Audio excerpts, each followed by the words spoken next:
In this video, we'll discuss how the size of your eyes relate to how you can build social rapport in any situation. Enjoy. Hey everybody. So one of the pieces of face reading that I really like is that you can use it to build social rapport and to navigate social situations.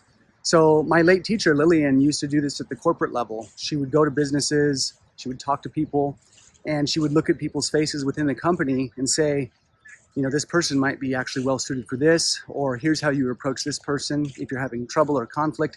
So I wanted to bring a little bit of that into today's video.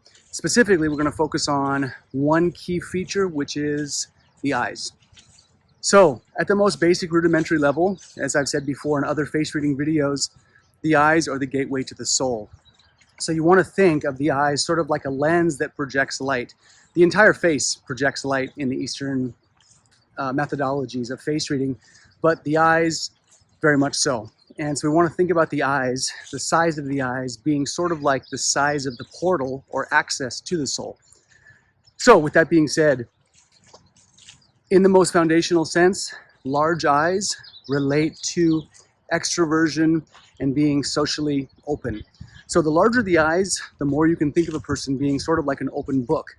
Now, the caveat here is, yes, there are always exceptions to the rule. This is not going to be a blanket statement across the board, but we're speaking in large general patterns.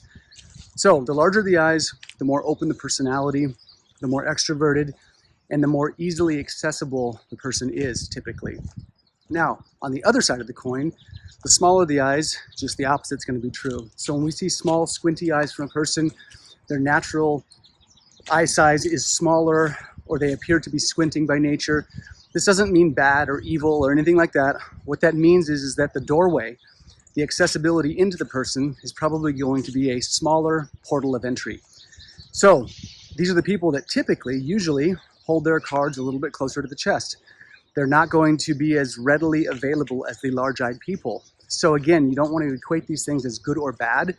The way you want to think about this is that the size of the eye is sort of like how much room you have to getting into knowing the person.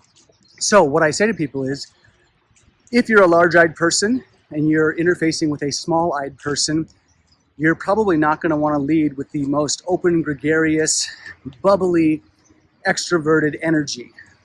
A lot of times, usually, you have to kind of match the energy of the person you're dealing with. So they call this mirroring in the psychological circles and in the body language circles.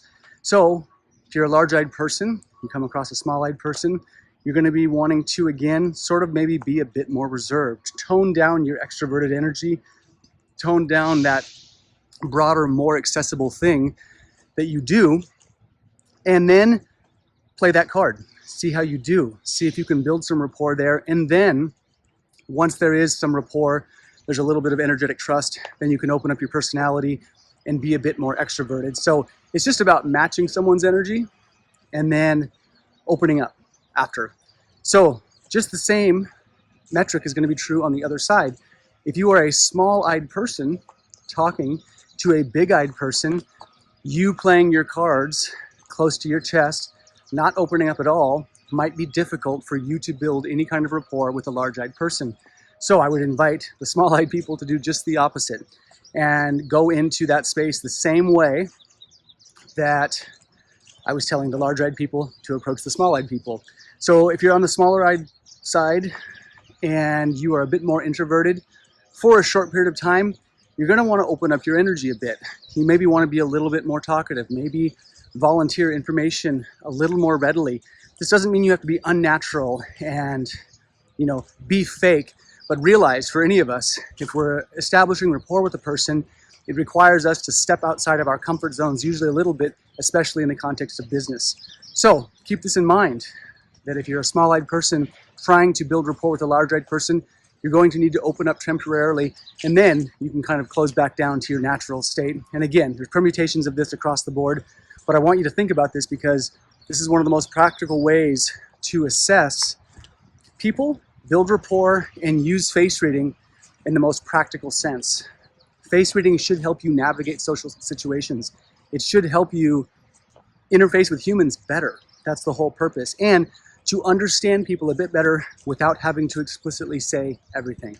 That's the beauty of face reading, is that we can read between the lines a little bit. And when people feel seen, and if you can face read, oftentimes there are people, when they interact with the face reader, whether they know it or not, the face reader is kind of reading them and assessing and seeing them in a way that typically most people don't.